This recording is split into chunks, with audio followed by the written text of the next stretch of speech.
Assalamualaikum warahmatullahi wabarakatuh. A'udzubillahi minasyaitonirrajim.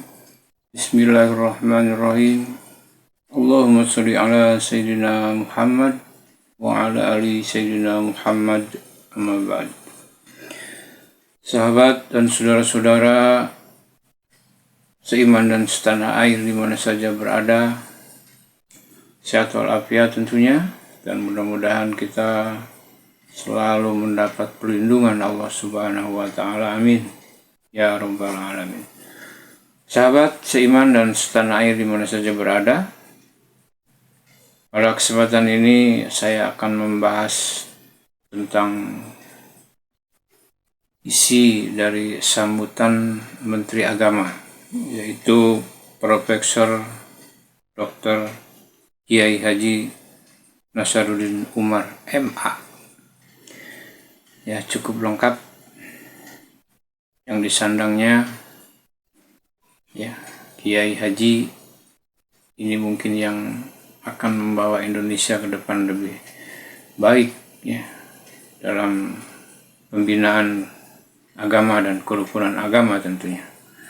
Dan statement-statementnya juga sudah keluar, ya, sudah keluar dan sangat mendukung kepada para ulama, para kiai, para muslimin Indonesia.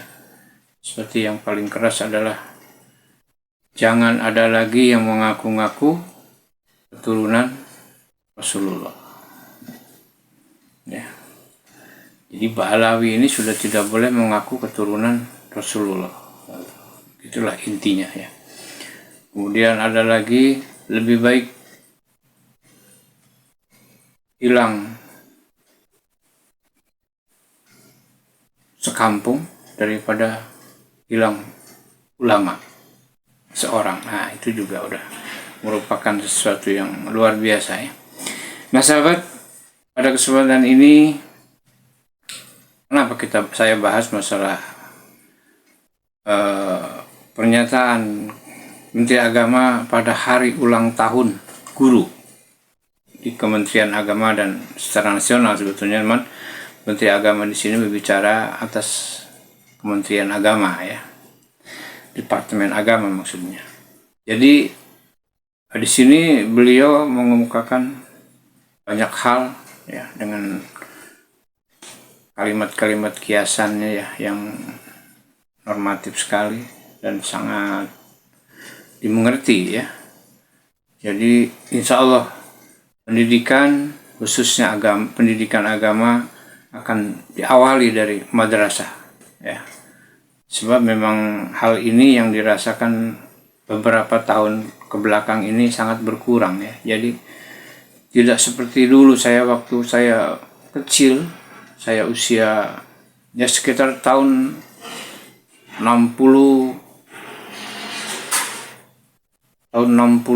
ya. Tahun 70 saya masih sekolah di madrasah.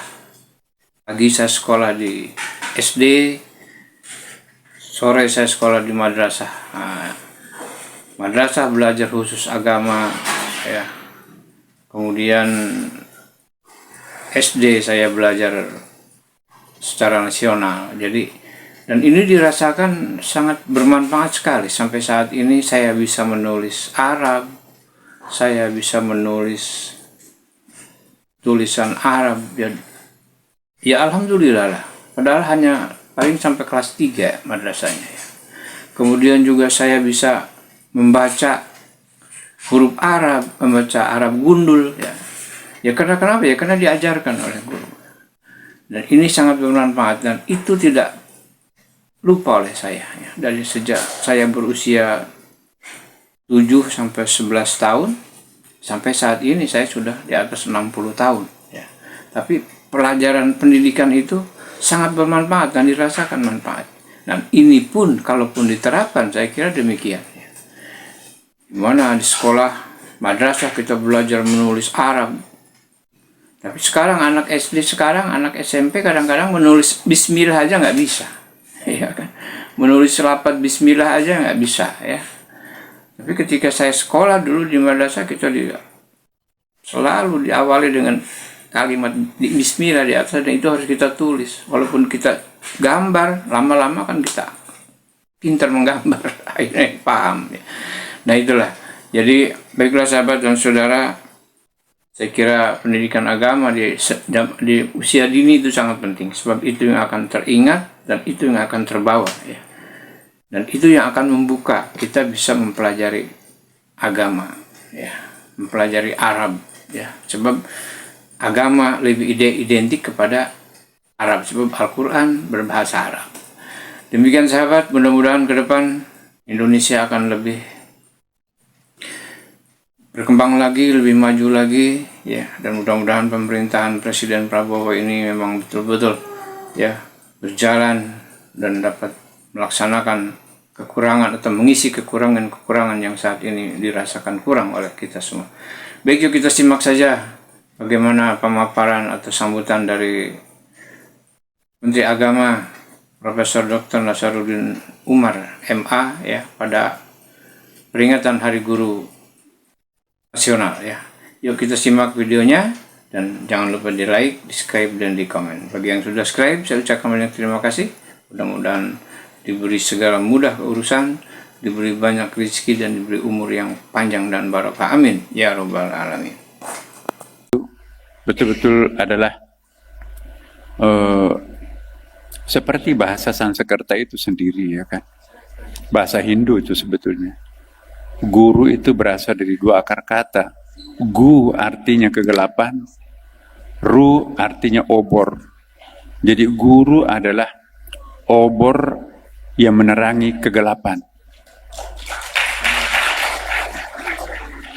Bukanlah seorang guru kalau tidak mampu membawa cahaya di dalam benak dan pikiran seorang anak didik. Nah, untuk itu tidak semua pendidik, apalagi pengajar, itu bisa disebut guru. Dalam agama Hindu, guru itu melalui tahapan yang luar biasa. Bukan hanya pendidikan formal, tetapi juga melalui proses kontemplasi yang sangat dalam. Maka itu guru itu biasa disebut dengan istilah lainnya rezi. Ya, rezi itu apa ya, semacam pendeta, pastor, atau kalau bahasa Arabnya itu syekh atau mursyid lah mungkin. Ya, jadi guru itu bahasa spiritual sebetulnya. Itu bukan bahasa populer biasa. Itu bahasa tasawuf tuh. Kalau diterjemahkan ke dalam bahasa Arab itu mursyid, dari akar kata rasyada, petunjuk. Mursyidon, pembawa petunjuk. Jadi kalau petunjuk itu dari Tuhan, maka itu disebut hidayah. Kalau petunjuk itu dari manusia, disebut dengan irsyad. Kalau orang sebagai petunjuk, maka itu disebut dengan mursyid. Tapi kalau Tuhan yang maha penunjuk, maka itu disebut al-hadi. Jadi guru itu bukan predikat biasa. Maka itu saya mohon kepada kita semuanya yang berpredikat sebagai guru, jadilah guru yang sesungguhnya. Guru itu bukan pengajar. Guru itu bukan pendidik. Guru adalah mengajar dengan rasa. Guru itu penyambung lidah antara Tuhan dengan anak didiknya. Itu disebut mursyid. Karena itu hari guru ini saya ingin menghimbau kepada kita semuanya. Saya juga profesinya guru, dosennya. Jadi seorang guru itu bukan hanya berfungsi untuk mentransformasikan pengetahuan, kecerdasan, keterampilannya kepada murid, tetapi ada proses consecration, consecration itu tabarruk, ya, pemberkahan, pembaptisan, ya, kalau dalam agama Kristen. Guru itu adalah juru baptis. Bagaimana mendoktrin anak itu, ya, mempertahankan jati dirinya, citra dirinya, kesucian dirinya, fitrahnya. Itulah seorang guru. Jadi tidak semua pendidik, tidak semua pengajar itu guru. Guru itu makamnya lebih tinggi dari itu. Jadi Bapak Ibu sekalian, seorang guru haruslah mengajar dengan bukan hanya rasio, tapi juga dengan rasa. Mengajar dengan rasa. Ya, itulah yang sangat berat. Kullu ma kharaja minal qalb waqa'a fil qalb. Segala sesuatu yang keluar dari lubuk hati yang paling dalam, itulah nanti yang akan mendarat di dalam lubuk hati sang murid. Jadi seorang guru tidak boleh mengajarkan ilmu sebelum melakukan proses pembatinan terhadap materi ilmu yang akan diajarkan. Persiapan mengajar seorang guru, seorang mursyid, bukan hanya ditulis di laptop, diketik, ini besok, ini materinya, ini pertanyaannya, ini PR-nya, ini evaluasinya. Tetapi persiapan mengajar seorang guru, ya seorang mursyid, salat tahajud di tengah malam, ya Allah besok saya akan mengajar kitab Thahara atau matematik. Berikanlah, bukakanlah ya jendela hatinya anak-anak murid saya. Sebelum pergi ke sekolah, salat duha, salat tahajud lagi di situ. Ya Allah sebentar lagi saya akan mengajar. Sebelum masuk di pintu, dia baca surah Al-Fatihah, pembuka. Sebelum mulai mengajar, anak-anak, mari kita berdoa bersama. Berapa kali tuh tahapan-tahapan berdoa. Ya. Maka itu berkah. Guru-guru kita dulu nggak pakai laptop. Ibu Aminah nggak pakai laptop. Tapi menggores di batin. Ya. Nah inilah saya ingin mengingatkan kepada para guru bahwa kesuksesan para guru tidak diukur dapat penghargaan seperti tadi. Tidak juga diukur berhasilnya kita menunaikan paket yang kita ajarkan. Tapi seorang guru ukurannya adalah seberapa besar kita mampu mentransformasikan kearifan itu kepada anak-anak didik kita. Nah inilah tugas seorang guru, apalagi guru madrasah. Ya, saya sering membahasa populerkan apa perbedaan sekolah dengan madrasah. Kok kenapa di sana pakai sekolah, kalau di sini madrasah? Kalau sekolah, tempat untuk mencari ilmunya guru. Tapi kalau madrasah, tempat untuk mencari ilmunya Tuhan. Cara memperoleh ilmunya guru, hafal, ya buka laptop, dibantu oleh Google dan seterusnya. Udah Pak, sudah selesai. Cum laude tuh. Tapi kadang-kadang makin pintar makin kurang ajar. Ya, ini autokritik kita sebagai seorang guru. Tapi kalau di madrasah, tempat untuk mendapatkan ilmunya Tuhan. Tentu epistemologinya beda. Kalau di sana belajar, tapi kalau di sini adalah betul-betul melakukan proses kontemplasi. Ya. Maka itu seorang guru madrasah harus tampil beda dengan guru sekolah. Di sekolah bagaimana memintarkan anak, tapi kalau di madrasah bagaimana menjadikan anak itu menjadi lebih arif. Semua orang arif itu pintar, tapi tidak semua orang pintar itu arif. Apa bedanya? Orang pintar itu suka mendemonstrasikan kepintarannya di depan orang. Tapi kalau orang arif suka menyembunyikan kepintarannya di depan orang. Ya. Jadi orang arif itu ya salah satu cirinya orang arif ialah tidak pernah menyalahkan keadaan, tidak pernah menyalahkan Murid tidak pernah menyalahkan orang lain, tidak pernah menyalahkan pemerintah, tidak pernah berdemo, dan seterusnya. Ya, kenapa? Karena ada proses lillahi ta'ala yang di dalam dirinya itu sendiri. Nah, inilah sedikit saya ingin memberikan pengertian baru apa yang dimaksud dengan sekolah, apa yang dimaksud madrasah, apa yang dimaksud guru. Ya, jadi guru itu lawannya adalah murid, ya kan? Murid itu bukan anak sekolahan. Murid dalam bahasa Arab itu bahasa tasawuf, itu tingkat tinggi. Ya, arada yuridu, orang yang bersungguh-sungguh. Ya, orang yang bersungguh-sungguh mencari ilmunya Allah itu murid. Jadi murid itu bukan mencari ilmunya guru, menemukan ilmu Tuhan melalui guru. Maka itu representase Tuhan, representase Nabi adalah guru itu sendiri. Maka itu al-mursyid amam al-murid kan nabi amam as-sahabah. Ya kan? Guru di depan para muridnya bagaikan nabi di depan para sahabatnya. Jadi Bapak Ibu guru di sini adalah warathatul anbiya.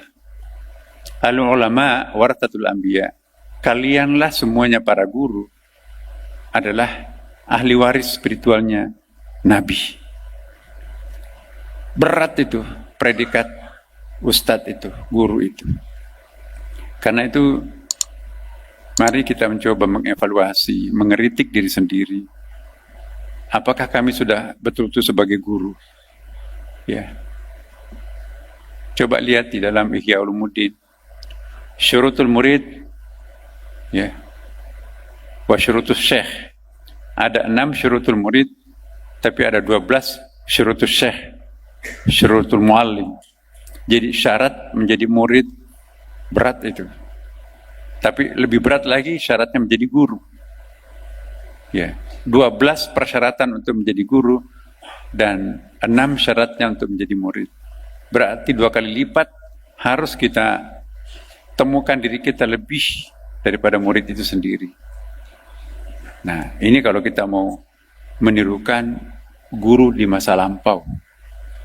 Maka itu guru di masa lampau, teman-teman, tidak pakai laptop, tidak pakai alat peraga canggih, tapi melahirkan seperti Ibnu Rushd 1200 tahun yang lampau. Di pagi hari dia dokter spesialis, ahli bedah, Kitabut Tib 20 jilid. Di siang hari dia seorang filosof, menulis syarah Plato dan Aristoteles, menulis satu buku yang mengkritik gurunya, ya, Tahafutul Falasifah, kerancuan para pengkritik filsafat, mengkritik bukunya Imam Ghazali, Tahafutul Falasifah. Dia menulis Tahafutul Tahafut. Tidak mungkin bisa mengkritik, mensyarah seorang Plato, rivalnya adalah Aristoteles, kalau dia nggak membaca buku itu. Di sore hari dia seorang qadhi, hakim agama. Dia menulis Bidayatul Mujtahid 2 jilid. Saya tidak pernah membaca perbandingan mazhab Abu Hanifah, Malik, Syafi'i, Ahmad bin Hambal, dan Syiah. Itulah 2 jilid Bidayatul Mujtahid. Tapi di malam hari, Kitabul Hikamnya itu, buku tasawuf, dalam sekali tasawufnya Ibnu Rushd. Lupa kalau dia itu seorang filosof. Lupa kita kalau dia itu seorang dokter. 4 disiplin ilmu yang dia kuasai tanpa laptop. Siapa gurunya? Guru mereka itu adalah impersonal teachers. Alangkah miskinnya seorang murid, dan bukanlah murid yang sejati kalau gurunya hanya orang. Ada yang disebut dengan impersonal teachers. Coba kita lihat Al-Quran tuh. Ini kok jadinya ceramah ini?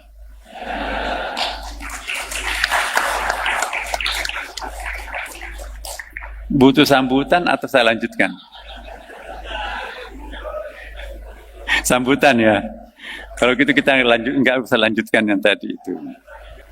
Jadi kita lihat ulama-ulama dulu yang melahirkan Jabir bin Hayyan, the father of chemistry, nggak pakai laboratorium. Bapaknya ilmu kimia, the father of chemistry, tapi tidak punya laboratorium. Laboratoriumnya apa? Lihat biografinya dalam menulis kimia itu, kan buku pertamanya Alkimia, buku keduanya adalah Kimia. Laboratoriumnya adalah sajadah di tengah malam. Jadi divine knowledge. Apa itu divine knowledge? Ya, ilmu laduni lah bahasa kitanya sekarang ini. Sama juga Al-Khawarizmi, the father of the math, bapaknya matematik, bapaknya Al-Jabar. 1000 tahun lebih yang lampau. Dari mana mereka dapat ilmu? Dari impersonal teachers. Ya. Jadi kalau orang rajin salat, turun naik ke langit, akhirnya bersahabat dengan para penghuni alam mithal, kata Ibnu Arabi, atau penghuni alam khayal, kata Al-Ghazali. Alam-alam atas itu punya penghuni, teman-teman. Apa malaikat atau jin, Allahu a'lam. Dan dialah nanti turun menjadi guru, menjelma menjadi baju putih, datang mendiktekan, mengajarkan. Orang dekat dengan Tuhan kok, jadi rahasia langit bisa dia baca. Belum kejadian sudah tahu. Nah, inilah seorang guru madrasah. Jangan hanya menemukan deduksi-deduksi akal seperti di barat. Ada 6 sumber ilmu pengetahuan seorang guru madrasah, dan sumber pengetahuan sekolah itu hanya 1, deduksi akal. Seorang guru madrasah, dia harus mampu menjadikan sumber apa yang disebut dengan ilham. Fa'alhamaha fujuraha wa taqwaha. Seorang guru madrasah itu juga harus mampu menggunakan sumber kecerdasan apa yang disebut dengan waqi'iyah. Ya. Seorang guru madrasah itu juga harus menggunakan intuition, ya, dzauq. Nah, dan juga seorang guru madrasah harus mampu juga menggunakan sumber kecerdasan yang disebut dengan mimpi. Kok mimpi? Ini salah satu kesombongan intelektual masyarakat modern, meminggirkan mimpi. Guru madrasah harus percaya kepada mimpi. Mimpi itu adalah sarana divine knowledge. Mimpi itu ada 5 macam dalam Quran. Ada al-hilmun, mimpi bahasa itulah kayak itu. Ya batagul hilm. Ada mimpi yang disebut manamat. Kalau mengingkari mimpi, gugur wajibnya kurban. Dalilnya kurban itu adalah mimpi. Ini ra'aitu ahada asyara kaukaban. Ini arafil manami anni azbaka fandur madza tara. Qala ya if'altu marasatujudi insyaallah minas sabirin. Ayah, laksanakanlah mimpimu. Kok kenapa? Nabi Ismail rela digorok karena redaksi yang digunakan ini arafil manami. Kalau ini arafil hilmi jangan dulu ayah, itu bunga-bunga tidur. Beda artinya manamat dengan al-hilm. Ada lagi ru'yah, antara tidur dan tidak tidur. Dalam ilmu neurologi itu kita berada pada suasana theta ya. Kalau beta itu sekitar 24 per second. Ya, kalau alfa itu sekitar 12 per second. Theta itu 7 per second, 7 detik. Nah, disitulah muncul ilham sebetulnya. Itulah manamat. Ya. Ini arafil manami. Ini ra'aitu ahada asyara kaukaban asy-syamsa wal qamara ra'aytuhum sajidin. Ra'aytuhum sajidin. Qala, kata Nabi Yakub terhadap anaknya Nabi Yusuf, la taqsis ru'ya, ru'ya di situ. Ada lagi jenis mimpi waqiat sebelum kejadian besok. Ada early warning dari malam hari, itu waqiat. Dan mimpi yang kelima disebut mukasyafah. Transparan dari Nabi. Transparan dari, dia bisa melihat. Coba, ini seorang guru lah. Jadi alangkah miskinnya seorang guru kalau sumber pengetahuannya hanya diperoleh dari deduksi akal. Seorang guru madrasah seharusnya memiliki ada 6 sumber ilmu tadi. Pak Dirjen Pendis nih, PR kita. Apa bedanya kita dengan guru? Dengan guru madrasah. Guru madrasah itu harus tampil beda dengan guru-guru yang lain. Nah, kita kehilangan. Hilang ilmu laduni itu. Ayat 60 sampai 82 surah Al-Kahfi itu dasarnya ilmu laduni. Nah, kalau ini dihilangkan, ya kita bukan guru madrasah. Guru madrasah itu betul-betul ya seperti tadi, sumber pengetahuannya, epistemologinya, ontologi keilmuannya juga beda. Bahkan aksiologinya juga harus beda. Nah, inilah PR kita ke depan. Inilah teman-teman sekedar refreshing bahwa kita nggak ada apa-apanya. Di atas langit masih banyak langit kan. Di dalam kulit bawang masih banyak kulit. Don't stop in yourself today. Jadi kita jangan berhenti pada diri kita sekarang ini. Kita harus mencari dan terus mencari. Ya, inilah berkah. Coba 27 ilmuwan tersohor tahun 700 sampai tahun 1200, ya. Itu ilmunya apa itu? Itu ilmu laduni yang digunakan. The father of hospital, di situ Ar-Razi dan seterusnya. Siapa yang memberikan inspirasi itu? Gurunya adalah Tuhan. Itu guru madrasah semua itu. Nah, sekarang guru madrasah kita seperti apa?